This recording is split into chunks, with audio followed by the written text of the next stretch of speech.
नमस्कार, आपके साथ मैं हूं सबीना तामंग देशमुख। 100 दिन गुजर जाने के बावजूद रूस और यूक्रेन के बीच जारी महाजंग थमने के बजाय और ज्यादा तेज होती जा रही है। आलम यह है कि जंग की आग अपने आगोश में आने वाली हर शय का वजूद जलाकर खाक करती जा रही है। यूक्रेन के मैदान जंग से आई खबर के मुताबिक रूस की सेना डॉनबास इलाके पर इंच दर इंच कब्जा करती जा रही है और 100 की लड़ाई के बाद यूक्रेन के राष्ट्रपति जेलेंस्की भी ये बात मानने के लिए मजबूर हो चुके हैं कि रूस यूक्रेन के 5वें हिस्से पर अपना कब्जा जमा चुका है। क्या है राष्ट्रपति जेलेंस्की का कबूलनामा या कोई नई वॉर स्ट्रेटेजी? ये नजर आ रही है इस रिपोर्ट के जरिए, आप समझिए।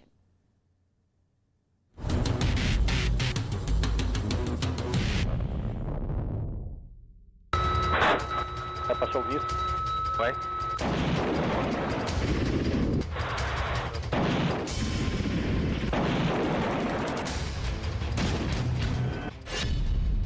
रूस यूक्रेन जंग के 100 दिन।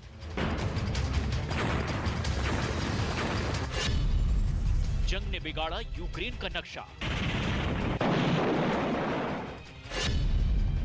डॉनबास जीतने के करीब रूस।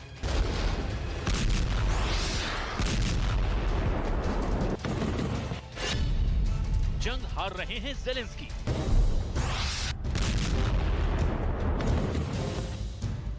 जंग की आग अपने आगोश में आने वाली हर शय का वजूद जलाकर राख कर देती है और उसकी सबसे बड़ी मिसाल बनी है खुदा की ये इबादत गाह। ये यूक्रेन के सेवेताहिर शहर में 19वीं शताब्दी में बना ऑल सेंट्स स्कीट चर्च है। इस चर्च की पूरी इमारत लकड़ी से बनाई गई थी, लेकिन रूसी सेना की गोलाबारी की वजह से खुदा का ये घर आज आग की लपटों में घिरा है।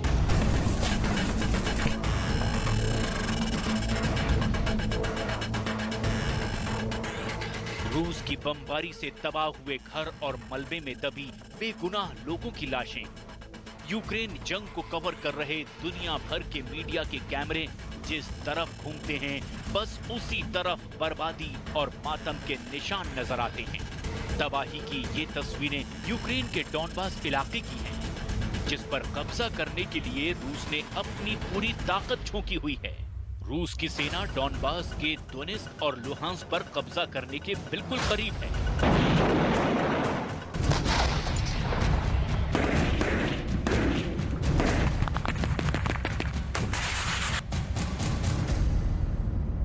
इस जंग ने यूक्रेन के हंसते खेलते शहरों को कब्रिस्तान में तब्दील कर दिया है। चारों तरफ तबाही और बर्बादी का ही आलम नजर आता है। जंग की वजह से शहर शहर लोगों के आशियाने जल रहे हैं। ये तस्वीरें डॉनबास के दोनेत्स्क इलाके से आई हैं। यूक्रेन का आरोप है कि रूसी सेना ने दोनेत्स्क के कई रिहायशी इलाकों पर टोचकायु मिसाइलों से हमला किया, जिसकी वजह से कई घरों में आग लग गई। लुहांस्क के गवर्नर के मुताबिक पूर्वी यूक्रेन के रणनीतिक रूप से एक अहम शहर सेवेरोडोनेत्स्क के लगभग 70% हिस्से पर रूसी सेना का नियंत्रण हो गया है।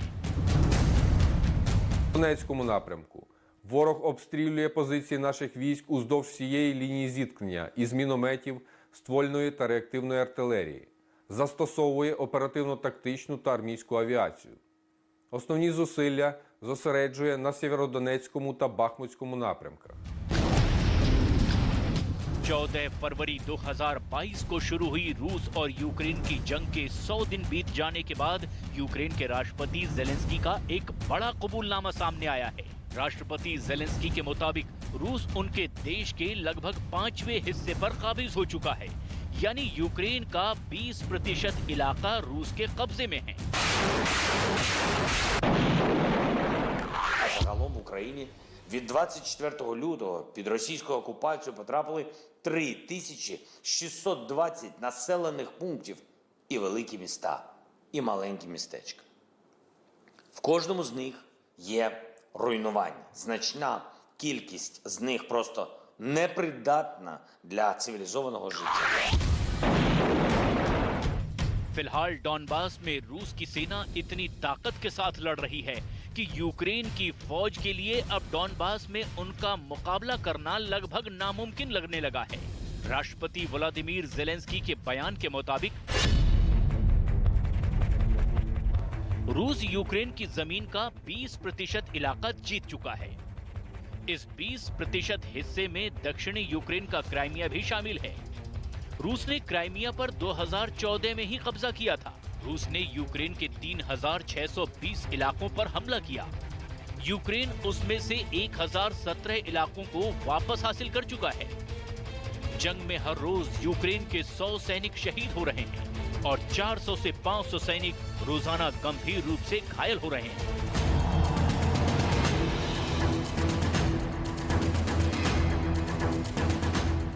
डॉनबास इलाके में रूस की सेना यूक्रेनी फौज के सैन्य ठिकानों को निशाना बनाकर उन पर भीषण हमले कर रही है और रूस का रक्षा मंत्रालय इन हमलों के वीडियो को पूरी दुनिया के सामने रिलीज कर रहा है। इसका एक मतलब ये भी निकलता है कि रूस पूरी दुनिया को ये जताना चाहता है कि वो जंग जीत रहा है। Я пошел вниз. Давай.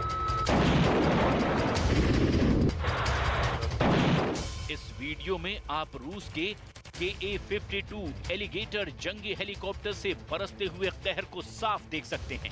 रूस के रक्षा मंत्रालय का दावा है कि इन हमलों में उनकी सेना ने 400 यूक्रेनी सैनिकों को मार गिराया और यूक्रेन के 54 सैन्य ठिकानों को नष्ट कर दिया। Вооруженные силы Российской Федерации продолжают специальную военную операцию на Украине. Высокоточными ракетами воздушного базирования нанесен удар по центру артиллерийской подготовки Вооруженных сил Украины в районе населенного пункта Стецковка Сумской области.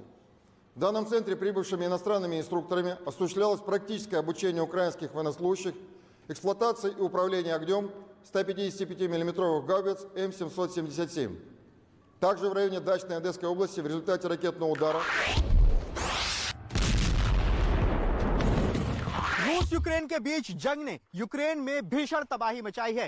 कीव स्कूल ऑफ इकोनॉमिक्स के एनालिटिक्स डिवीजन की रिपोर्ट के मुताबिक यूक्रेनी अर्थव्यवस्था को अब तक 820 करोड़ रुपए का नुकसान हो चुका है। इतना ही नहीं, 24,000 किलोमीटर सड़कें और 300 पुल अब तक यूक्रेन में नष्ट हो चुके हैं।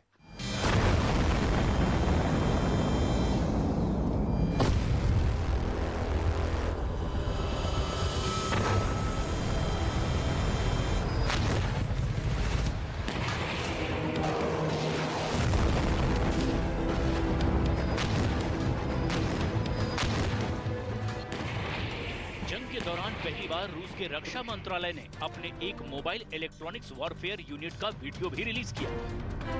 रूस के रक्षा मंत्रालय का दावा है कि इस यूनिट के जरिए वो यूक्रेन की फौज की कम्युनिकेशन लाइंस और इंटरनेट को जैम कर सकता है और यूक्रेन के ड्रोन को मिलने वाले किसी भी कमांड को बाधित कर सकता है। यूक्रेन के राष्ट्रपति व्लादिमीर ज़ेलेंस्की जंग के लिए सिर्फ और सिर्फ रूस के राष्ट्रपति व्लादिमीर पुतिन को ही जिम्मेदार मानते हैं।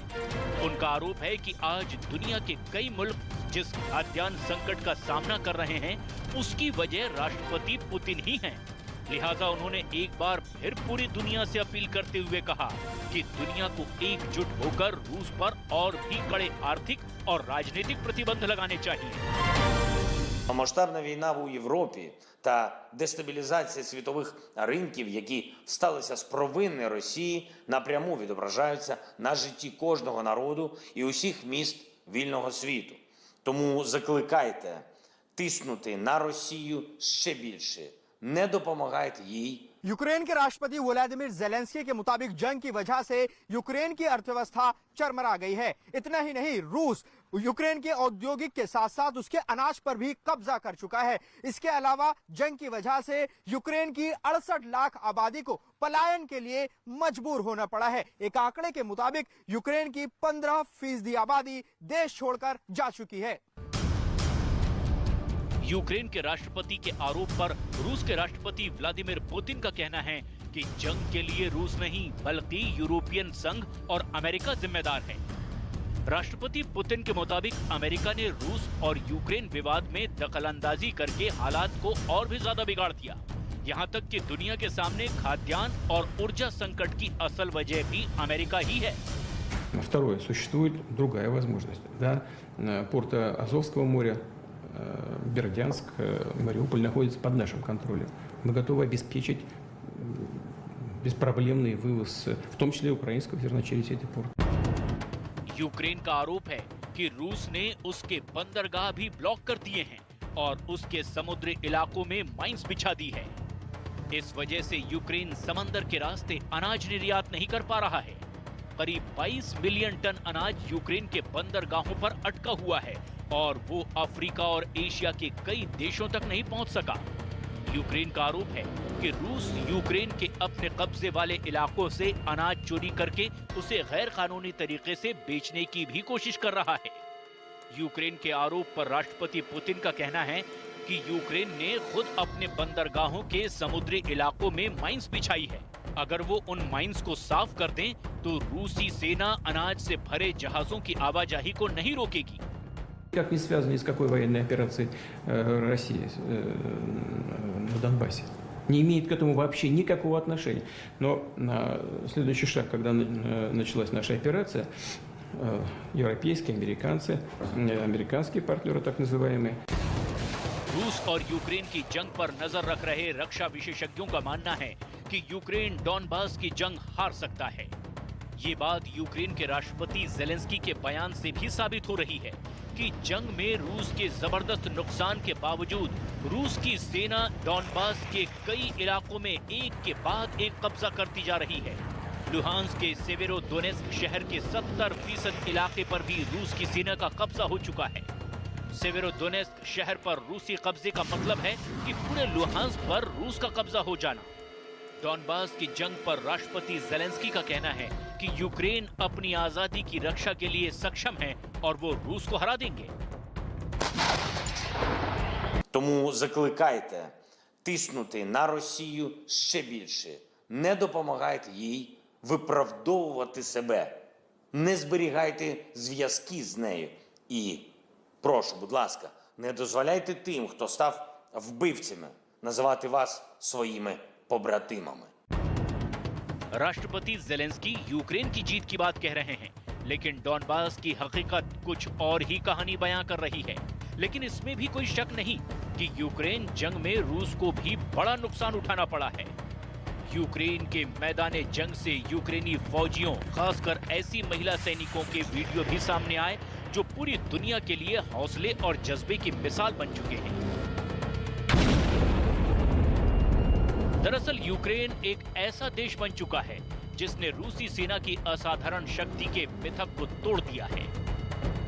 एक ऐसी सेना जिसके बारे में माना जाता था कि वो कुछ ही दिनों में किसी को भी हरा सकती है।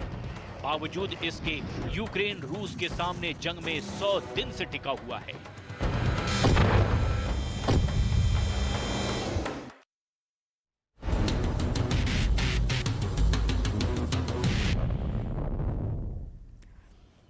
यूक्रेन महायुद्ध के 101वें दिन युद्ध का टर्निंग पॉइंट आ गया। डॉनबास का बिग बॉस बनने के लिए व्लादिमीर पुतिन ने अब फाइनल अटैक के ऑर्डर पर साइन कर दिया है। लेकिन पुतिन की सेना में खौफ भरने के लिए 14 नेटो देश रूस से सटे बाल्टिक सागर में युद्धाभ्यास के लिए जमा हो गए। 75 लड़ाकू विमान और 45 युद्धपोत के साथ नेटो के युद्धाभ्यास में ऐसे हथियार देखने वाले हैं जो वॉर जोन की कहानी ही बदल सकते हैं। यूक्रेन युद्ध के बीच रूस के काफी करीब शुरू होने वाले नेटो के युद्धाभ्यास को क्यों यूक्रेन युद्ध का टर्निंग पॉइंट कहा जा रहा है, इस स्पेशल रिपोर्ट के जरिए आप जरूर देखें।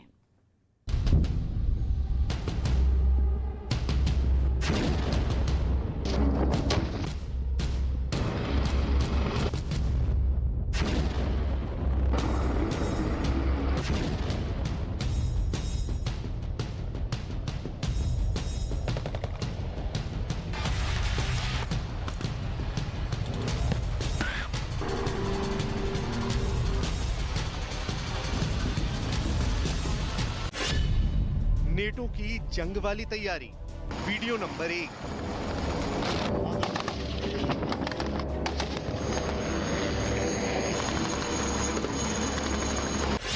Video number 2।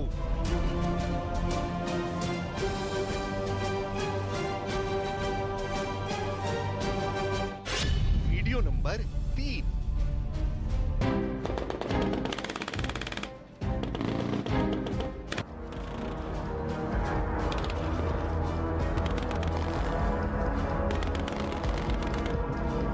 Video number 4।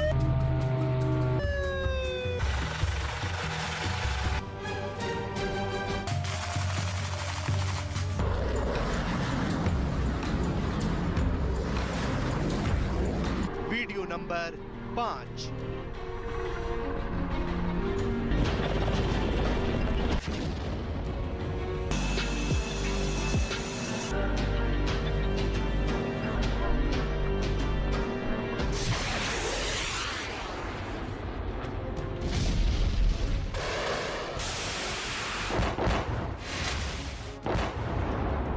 रूस और यूक्रेन के करीब नेटो ठीक ऐसे ही बहुत बड़ी जंग की तैयारी में लगा है।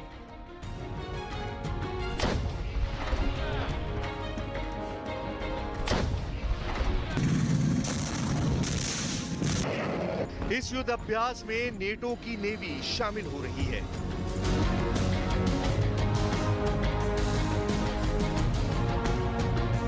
नेटो का एयरफोर्स अपने युद्ध कौशल को नई धार देने की तैयारी में है।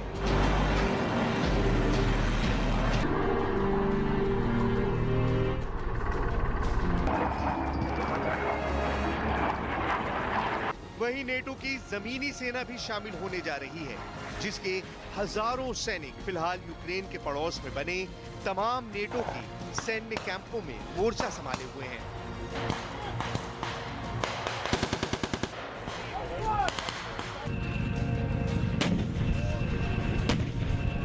स्वीडन और फिनलैंड की अगुवाई में नेटो के 14 देश मिलकर इस युद्ध अभ्यास को बाल्टिक सागर में करने जा रहे हैं, जिसका नाम है बाल्टॉप्स।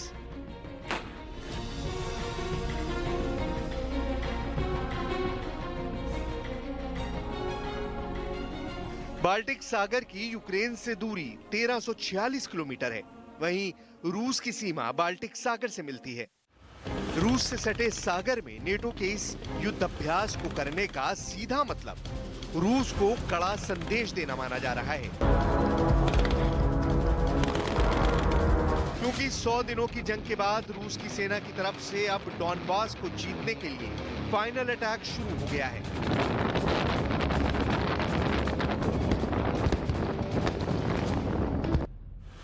यूक्रेन की जंग में रूस ने एक बार फिर अपनी पूरी ताकत झोंक दी है, क्योंकि यूक्रेन युद्ध को जीतकर पुतिन का प्लान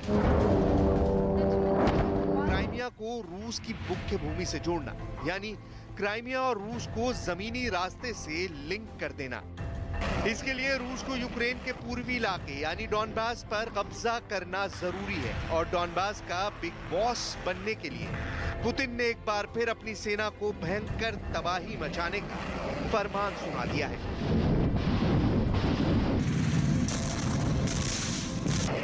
पुतिन के ऑर्डर का असर यूक्रेन की धरती पर साफ साफ दिख रहा है।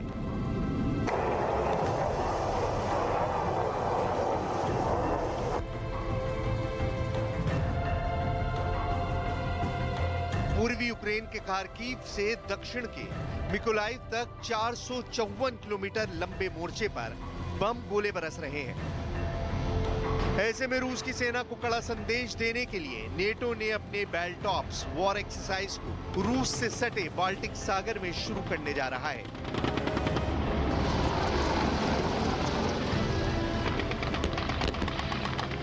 नेटो का बाल्टॉप्स 5 जून से शुरू होकर 17 जून तक चलने वाला है। इस युद्ध अभ्यास में नेटो के 14 देशों के 7,000 से अधिक सेना शामिल होने जा रही है। इस वॉर एक्सरसाइज को 75 लड़ाकू विमान और 45 युद्धपोत के साथ नेटो की सेना अंजाम देने वाली है। इस युद्ध अभ्यास का सबसे अहम मकसद अपने नेवल पावर के साथ साथ एयरफोर्स के जंगी अनुभवों को बढ़ाना है।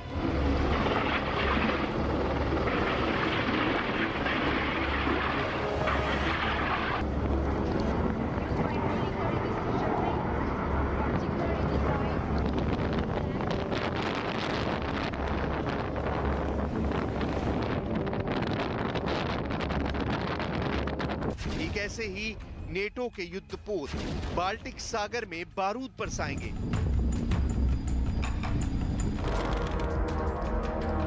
नेटो के फाइटर जेट ऐसे ही गर्जना कर दुश्मनों को डराएंगे।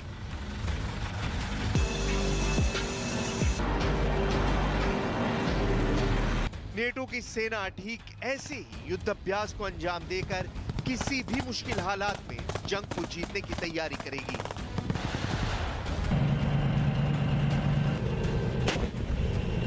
नेटो के मेजर जनरल हैरोल्ड वॉन पी ने एक बयान जारी कर कहा कि नेटो के सैनिकों की भागीदारी वाली जो सैन्य अभ्यास शुरू हो रहा है, ये उनके नियमित अभ्यास का हिस्सा है, जिसका मकसद पूर्वी यूरोप में सुरक्षा को बेहतर बनाना है। लेकिन यूक्रेन पर रूस के हमले के बीच इस युद्धाभ्यास को सीधे सीधे मॉस्को के लिए चुनौती के रूप में देखा जा रहा है।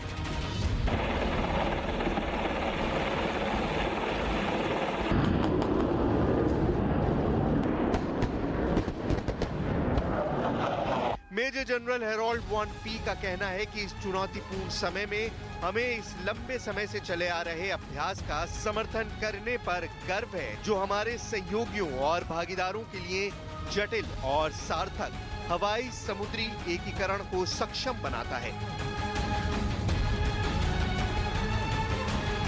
अमेरिका के छठे बेड़े के मुताबिक इस युद्धाभ्यास में अमेरिका के 3 युद्धपोत शामिल होने के लिए बाल्टिक सागर में पहुंच गए हैं।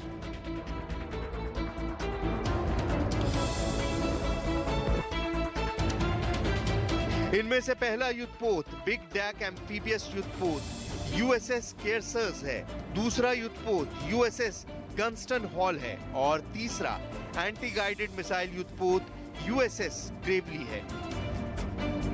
अमेरिका समेत नेटो के 14 देशों ने इस साझे युद्धाभ्यास पर रूस के साथ साथ पूरी दुनिया की नजर है। खास रूस की सेना तो इस युद्धाभ्यास की पल पल की एक्टिविटी पर नजर रखेगी, क्योंकि रूस नेटो को अपना सबसे बड़ा दुश्मन मानता है।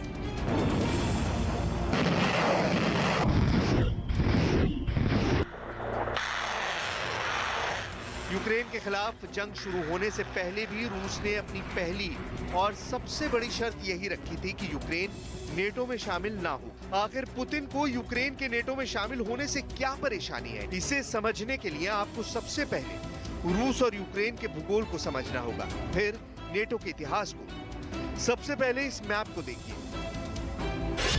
दुनिया के सबसे बड़े मुल्क रूस की पश्चिमी सीमा यूक्रेन से मिलती है और यूक्रेन के पड़ोस में यूरोप के देश हैं, जो नेटो के सदस्य देश हैं, और रूस नेटो को अपना जानी दुश्मन मानता है।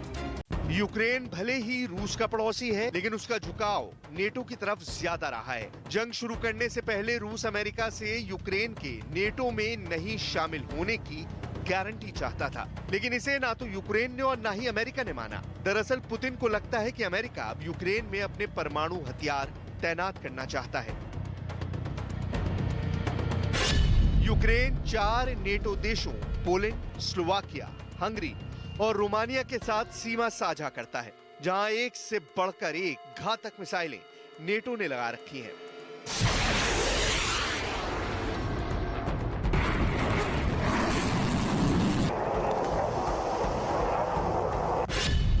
अमेरिका नेटो का सबसे बड़ा हिस्सेदार है। यूरोप में अमेरिका के 60,000 से भी अधिक सैनिक तैनात हैं। जर्मनी में सबसे ज्यादा 119 बेस पर 33,948 अमेरिकी सैनिक मौजूद हैं।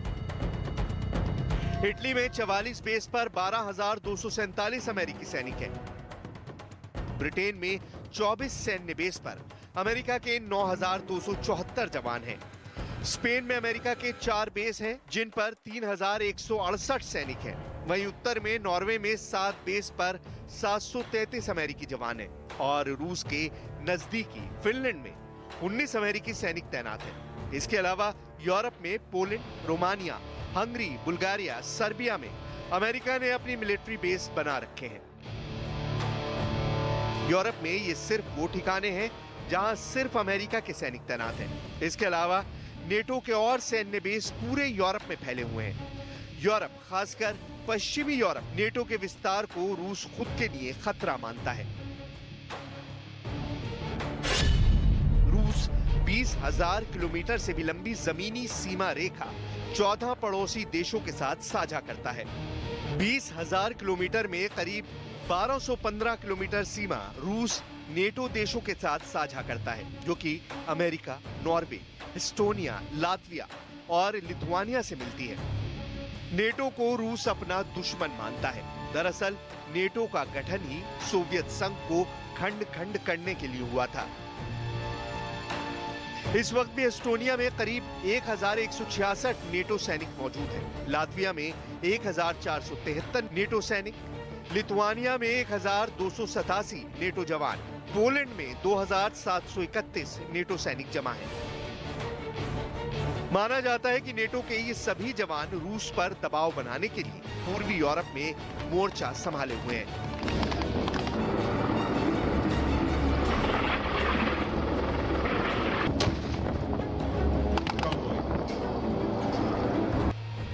नॉर्थ अटलांटिक ट्रीटी ऑर्गेनाइजेशन यानी नेटो दूसरे विश्व युद्ध के बाद 1949 में बना था। जिस वक्त नेटो बना यानी 1949 में अमेरिका, ब्रिटेन, कनाडा, फ्रांस, पुर्तगाल समेत 12 देशों ने मिलकर नेटो का निर्माण किया था। तब विश्व के मानचित्र पर नेटो देशों का विस्तार ऐसे था। इसके बाद 1952 में ग्रीस और तुर्की शामिल हो गए। 1955 में जर्मनी और 1982 में स्पेन भी नेटो से जुड़ गया। आगे चलकर 1999 में चेक रिपब्लिक, हंगरी और पोलैंड के जुड़ने से नेटो और मजबूत बन गया। 5 साल बाद 2004 में 7 और देश Bulgaria, Estonia, Latvia, Lithuania, Romania, Slovakia और स्लोवेनिया जुड़ गए। 2009 में अल्बानिया और क्रोएशिया जुड़े। 2017 में मोंटेनेग्रो और 2020 में उत्तरी मैसेडोनिया बतौर 30वां सदस्य नेटो में शामिल हुआ। अभी नेटो में कुल 30 देश शामिल हैं। इन 30 देशों के साथ ही यूक्रेन, जॉर्जिया जैसे रूस के करीब मौजूद देश नेटो में शामिल होने की हसरत पाले हुए हैं। नेटो के सभी देशों ने आपस में कस्में खा रखी हैं कि किसी भी नेटो देश पर अगर हमला होता है तो उसे सभी सदस्य देश अपने ऊपर हमला मानेंगे और सभी 30 देश मिलकर हमला करने वाले का जवाब देंगे।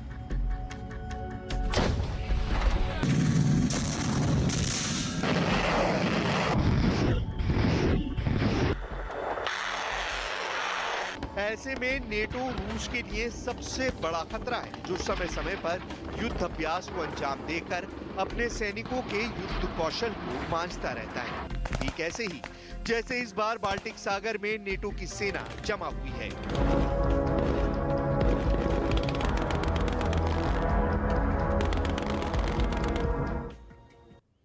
रूस यूक्रेन महाजंग के बीच वार पलटवार का एक ऐसा दौर है जहां कोई किसी भी मामले में पीछे नहीं रहना चाहता। यूक्रेन में भयंकर जंग के बीच रूस ने एक बार फिर बड़ा दावा किया कि अमेरिका रूस को जैविक हथियारों के चक्रव्यूह में फंसाना चाहता है। जंग शुरू होने के पहले महीने में ही रूस अमेरिका पर ऐसे आरोप लगा चुका है। रूस ने दावा किया था कि अमेरिका यूक्रेन में जैविक हथियार बनाने के लिए फंड भेज रहा है, जिसके बाद अमेरिका ने इन आरोपों को सिरे से खारिज कर दिया था। लेकिन 3 महीने बाद रूस ने फिर वही बात दोहराई है।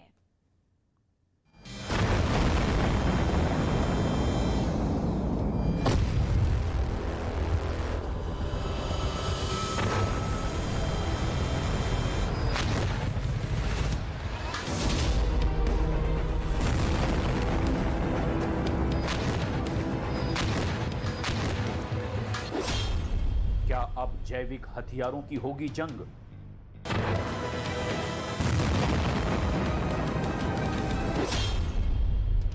रूस का अमेरिका पर आरोप।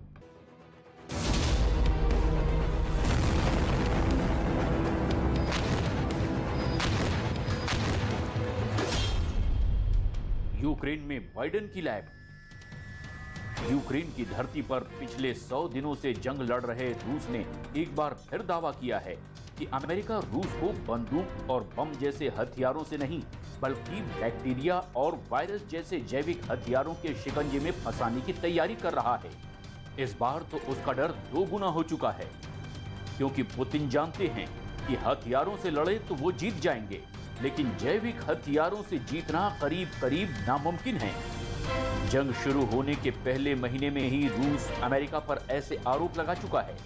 रूस में इस हमले पर बैठक भी हुई, क्योंकि वहां के वैज्ञानिकों का दावा है कि अमेरिका रूस के चारों तरफ प्रयोगशालाओं की बेल्ट बना रहा है और इसके लिए वो यूरोप के देशों का इस्तेमाल कर रहा है, जिनमें यूक्रेन भी शामिल है, जहां की राजधानी कीव में उनका जैविक हथियार बनाने का मुख्य कार्यक्रम चल रहा है। मतलब रूस का मानना है कि कीव वो जगह है जहां से अमेरिका रूस को जैविक हथियार के शिकंजे में फंसाने की प्लानिंग कर रहा है। वैसे अमेरिका और यूक्रेन के बीच जैविक हथियारों को फैलने से रोकने के लिए समझौता हुआ था और दोनों देशों ने 2005 में कसम खाई थी कि वो ना तो जैविक हथियार बनाएंगे और ना ही बनाने वालों को बख्शेंगे। लेकिन रूस को लग रहा है कि अमेरिका और यूक्रेन हाथी की तरह हैं, जिनके दिखाने के दांत दूसरे और खाने के दांत दूसरे हैं। यानी कि दोनों कहते कुछ और हैं और करते कुछ और हैं। रूस के वैज्ञानिक दो टूक बोल रहे हैं कि रूस को जैविक हथियार के जाल में फंसाने के लिए यूक्रेन का इस्तेमाल किया जा रहा है। Они не просто занимались подготовкой, но и Украина использовала такого рода. रूस का ये खौफ यूं ही नहीं है।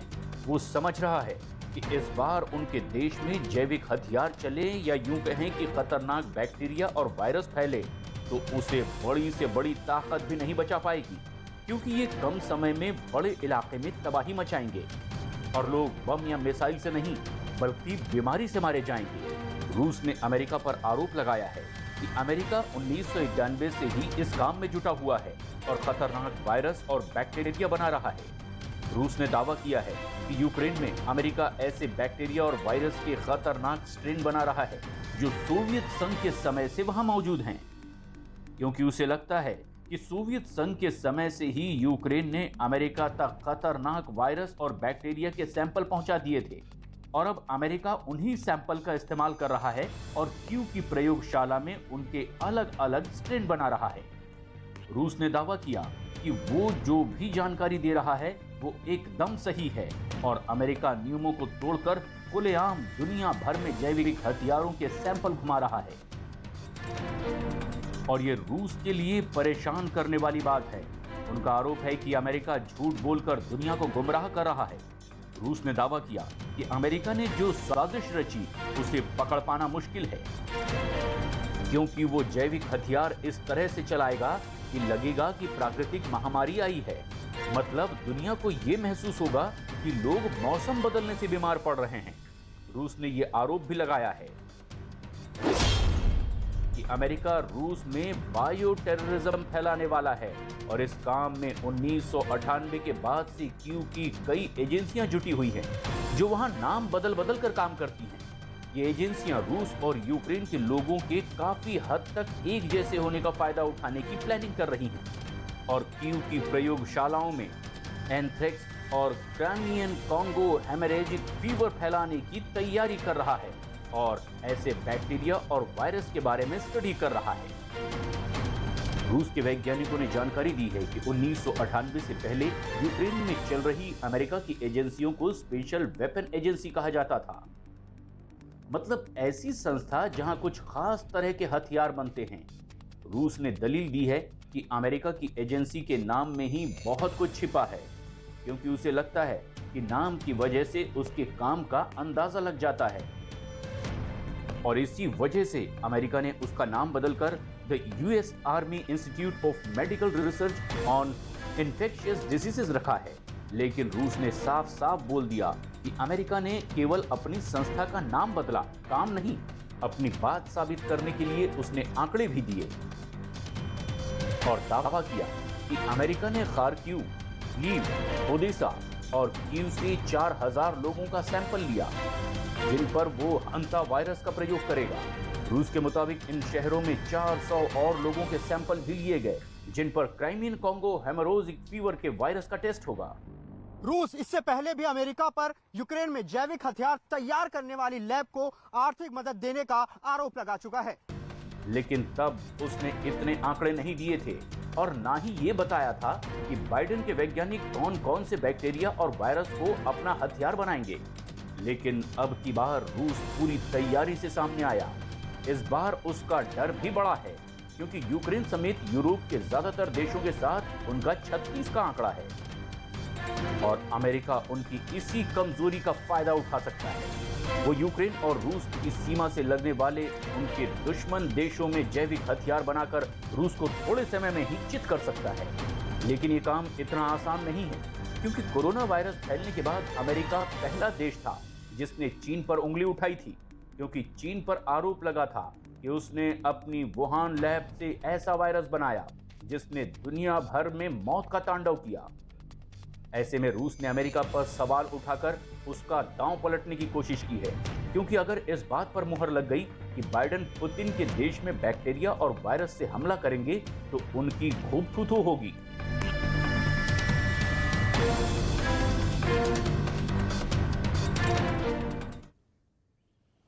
यूक्रेन में जारी हथियारों की जंग में भले ही रूस यूक्रेन पर भारी पड़ता दिखाई दे रहा है, लेकिन जंग के बीच प्रोपेगेंडा मशीनरी एक ऐसा मोर्चा है जहां यूक्रेन ने लगातार बाजी मार रखी है। आइए अब आपको दिखाते हैं कैसे यूक्रेन ने प्रोपेगेंडा वॉर में अपने बेहद ताकतवर पड़ोसी रूस को पछाड़ रखा है।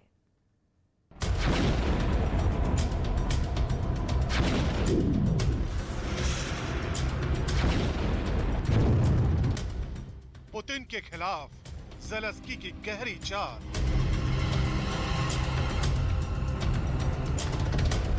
दुनिया के सामने रूस के गुनाहों का प्रचार।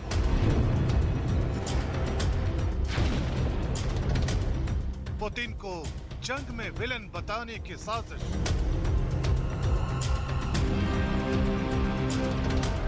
युद्ध के बीच यूक्रेन का माइंड गेम।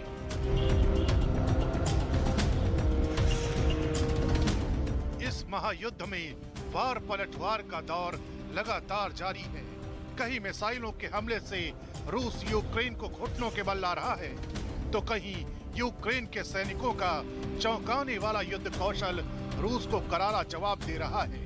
ये सब कुछ उस यूक्रेन की धरती पर हो रहा है जिसे रूस की सेना लगभग तबाह कर चुकी है।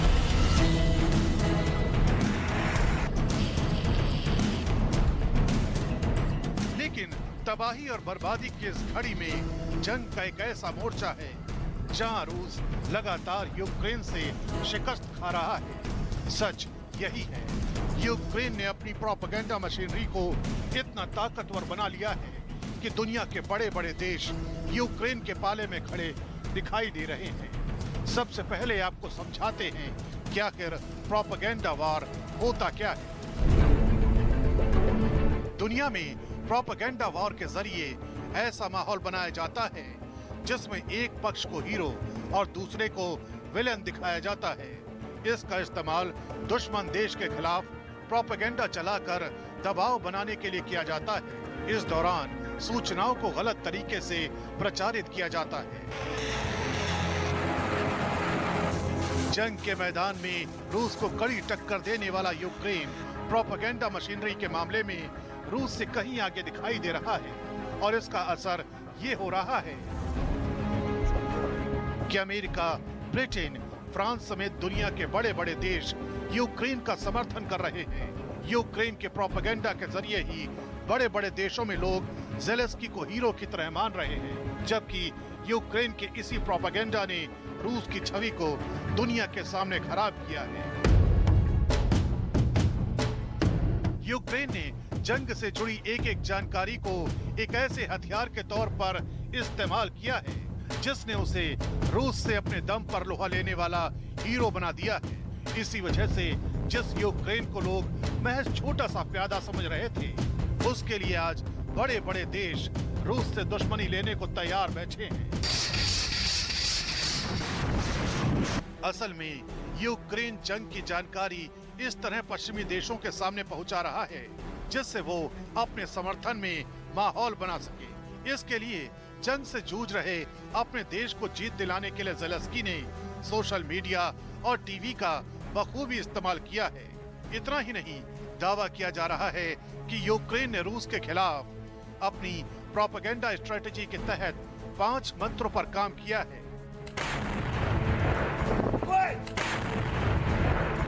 जिसमें से पहला है आत्मरक्षा, दूसरा है यूक्रेन का बदला, तीसरा है रूस की बर्बरता, चौथा है रूस की गलत सैन्य नीति और पांचवा है यूक्रेन को जरूरी मदद। यही वजह है कि ज़ेलेंस्की अब तक यूक्रेन को हीरो और पुतिन को विलन दिखाने में कामयाब रहे हैं।